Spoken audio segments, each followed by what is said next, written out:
The sun rises over the city like a burning eye, indifferent to what it illuminates.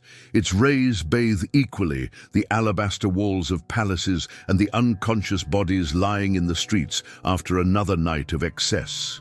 Sodom, the jewel of the valley, the city where gold flowed like water, the city where souls had a price. Caravans from east and west met there. Granaries overflowed with grain, squares teemed with merchants. Temples rose majestically toward the sky, as if to defy the gods. But behind this facade of splendor and wealth hid a reality so dark that even night could not conceal it. In Sodom, the line between desire and violence was as thin as a silk thread, and that thread broke every night. A city where normal had become abnormal, and abnormal the new norm. A city where limitless freedom was not freedom, but the worst of prisons. Welcome to Be Closer to God channel. Today, we invite you to walk through the streets of one of the most infamous cities in biblical history to discover life in Sodom and Gomorrah was like this. If you appreciate this type of content that reveals the rawest truths of Scripture with a cinematic and revealing approach, show it by giving this video a like and subscribing so you don't miss our upcoming biblical revelations. Dawn in Sodom was the only moment of peace in a city that had forgotten the meaning of that word. Empty squares, momentary silence, as if the city held its breath before plunging again into its own depravity. Only slaves dared venture out so early, cleaning the remains of nocturnal celebrations, fragments of wine vessels, food scraps, torn clothing, stains whose origin no one wanted to imagine. The central square housed the temple of Astarte, goddess of fertility and pleasure, an imposing building with marble columns and carved cedar doors, beautiful on the outside, corrupt on the inside. Like Sodom itself, no one wanted to establish their business near the temple, no one except the desperate or newcomers who didn't yet understand the city's unwritten rules. Every night, cries and chants from the temple filtered through the walls of neighboring houses, supplications and moans that mixed into a grotesque symphony that stole sleep from the few people who still retained some conscience.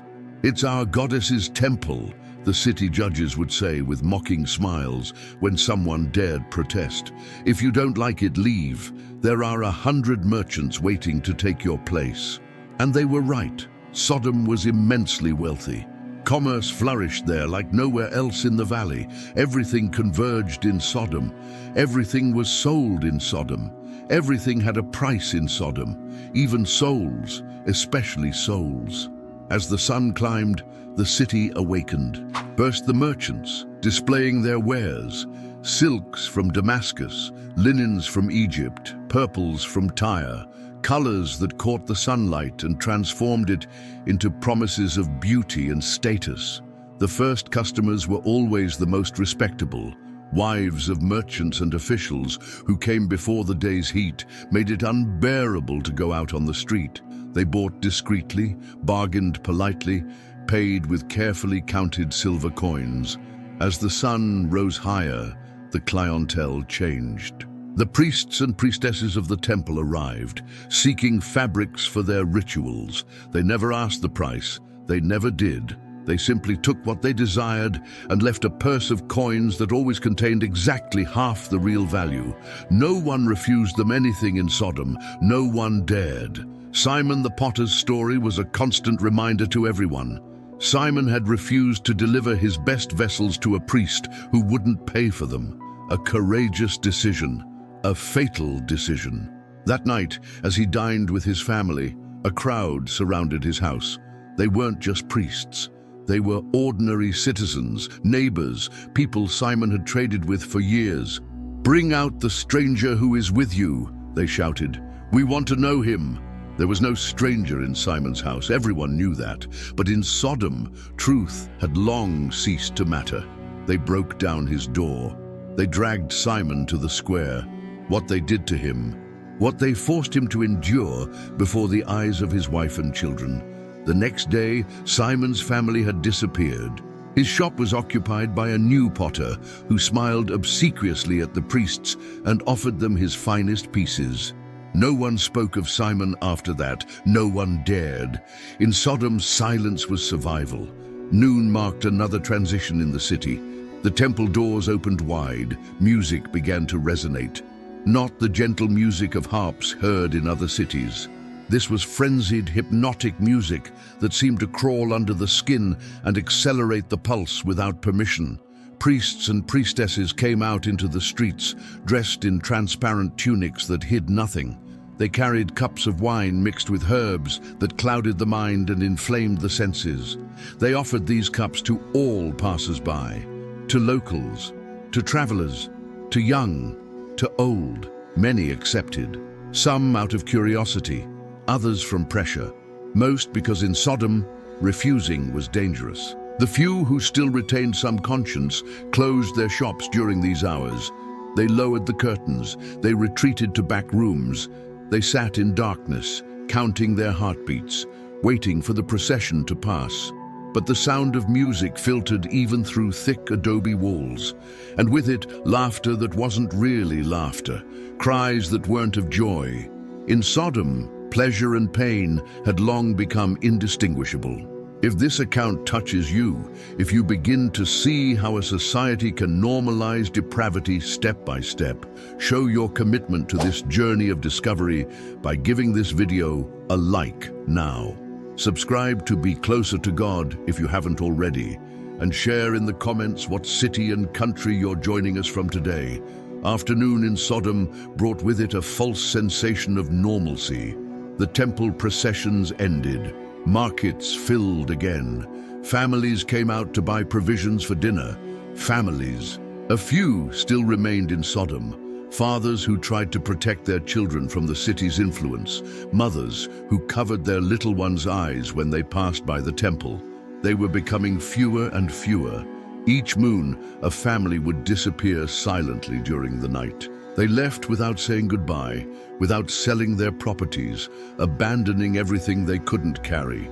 They preferred poverty elsewhere to wealth in Sodom. Greed was an invisible chain that kept many people tied to the city. The illusion that they could live in Sodom without being part of Sodom. How foolish they were. As the sun descended, the city's true nature emerged like a beast that had been crouching in the shadows. The doors of mansions opened. The nobles and wealthy of Sodom came out in their litters, carried by muscled slaves chosen more for their appearance than their strength. They headed to banquets held every night in different houses, banquets where food was only the prelude, where wine flowed like water and was mixed with substances that dissolved all inhibition, all morality, all humanity. Many merchants received invitations to these banquets. A business opportunity, they were told, a way to climb Sodom's social ladder. Few knew what these invitations really meant. Few understood that the price of admission was the soul itself. Those who attended and refused to participate in the rituals of pleasure and degradation didn't receive a second chance. They were marked, watched. They waited for them to yield or attempt to flee. Because in Sodom, there were only two types of people, those who participated and those who disappeared. Twilight brought with it the most dangerous moment on the city streets. This was when the youth from the most powerful families came out in groups, not to trade, not to socialize, to hunt. They sought travelers, strangers, the weak, the different. They surrounded them, they harassed them. They dragged them into dark alleys, or worse still, to the central square, where everyone could see, but no one intervened. "Bring them out so we may know them," they would shout. It was their ritual phrase, their euphemism for acts that cannot be described without the stomach turning. Fathers watched impassively while their sons participated in these hunts. They saw them smile with pride. They heard them say, "This is how men are forged in Sodom." But it wasn't men being forged in those streets, it was monsters in human form. And the most terrifying thing was that one could no longer distinguish where humanity ended and monstrosity began. The boundaries had become so blurred that it sometimes seemed they had never really existed. Night in Sodom didn't bring rest. It brought total unleashing. Torches lit at every street corner, but not to illuminate, rather to create shadows where the unspeakable could occur without being clearly seen. The temple music intensified. Drums marked a rhythm that resembled the beating of a sick heart, too fast, too irregular. Wine and drugs flowed freely. They weren't sold, they were offered. Because in Sodom, addiction was the best form of control. And in the midst of all this, the few who still retained some conscience locked themselves in their houses. They plugged their children's ears. They blocked the windows. They prayed for a night without incidents. They prayed that the groups of youth wouldn't fix their attention on their door, that they wouldn't shout, "Bring out the stranger who is with you." Because in Sodom, to be designated was to be condemned. And while the city sank each night deeper into its own depravity, many wondered, how long, how far? Is there a limit that Sodom isn't willing to cross? The answer was terrifying. Because in Sodom, limits didn't exist. There were only new abysses to explore, new forms of corruption, new ways to dehumanize and be dehumanized. And worst of all, no one could pretend to be just an observer, not to be part of it. Because silence made one complicit, permanence made one a participant. Adaptation transformed them into one of them. In Sodom, there were no innocents. There were only degrees of guilt. And that guilt grew with each day they decided to stay. That night was different. The air seemed heavier, the silence deeper, as if the city held its breath, anticipating something. Two strangers arrived at Sodom's gates at twilight. They weren't like other travelers. There was something about them, a light, a presence that didn't belong to this place of shadows. Lot, Abraham's nephew, found them in the square. He offered them refuge in his house, knowing well what awaited them if they spent the night in Sodom's streets. The inevitable didn't take long to happen. The crowd surrounded Lot's house. The shouting began. "Bring out the men who came to you tonight. We want to know them." The door trembled under furious blows. The wood cracked, about to give way. But these strangers weren't ordinary victims. They were divine messengers. Angels sent to confirm what God already knew. Sodom was beyond redemption. They struck the crowd with blindness. Then they said to Lot, "Do you have anyone else here? Bring out of this place your sons-in-law and your daughters and all yours, for we will destroy this place." Destroy Sodom, the sentence had been pronounced. The city that had everything was about to lose everything. Lot tried to warn his future sons-in-law, but they mocked him. They thought he was joking. They were so immersed in Sodom's mentality that the idea of divine judgment seemed absurd to them. At dawn, the angels pressed Lot. "Arise, take your wife and your 2 daughters who are here, lest you be consumed in the punishment of the city." Lot hesitated. Even facing imminent destruction, it cost him to abandon the life he had built in Sodom. The angels, in their mercy, took him by the hand, with his wife and 2 daughters, and brought them out of the city. "Escape for your life," they told him. "Don't look back. Don't look back. Don't regret what you're leaving. Don't desire to return to what was slowly destroying you." But Lot's wife couldn't resist. She looked back, perhaps from nostalgia, perhaps from disbelief, perhaps because part of her remained attached to Sodom, despite everything. She became a pillar of salt, a monument to indecision, an eternal reminder of the danger of clinging to what God has condemned. And then judgment fell. Then the Lord rained upon Sodom and upon Gomorrah brimstone, and fire from the Lord out of heaven. Genesis 19:24. The sky opened, the rain of fire descended, cries of terror rose, but it was already too late for repentance. In an instant, everything disappeared. The alabaster palaces, the majestic temples, the teeming squares, the luxurious mansions, all reduced to ashes. The jewel of the valley became a smoking reminder of divine judgment. Abraham, from afar, looked toward Sodom and Gomorrah, and toward all the land of the plain, and beheld, and lo, the smoke of the country went up as the smoke of a furnace. Genesis 19:28. A furnace. A place of purification by fire, a place where everything impure is consumed. The story of Sodom and Gomorrah isn't just about divine wrath against sin. It's about how societies gradually corrupt themselves, how abnormal becomes normal, how unacceptable becomes acceptable, how immoral becomes the new morality. And above all, it's a lesson about individual responsibility, about the decision to stay or flee, to participate or resist, to adapt or stand firm. Because Sodom isn't just an ancient city destroyed by fire and brimstone.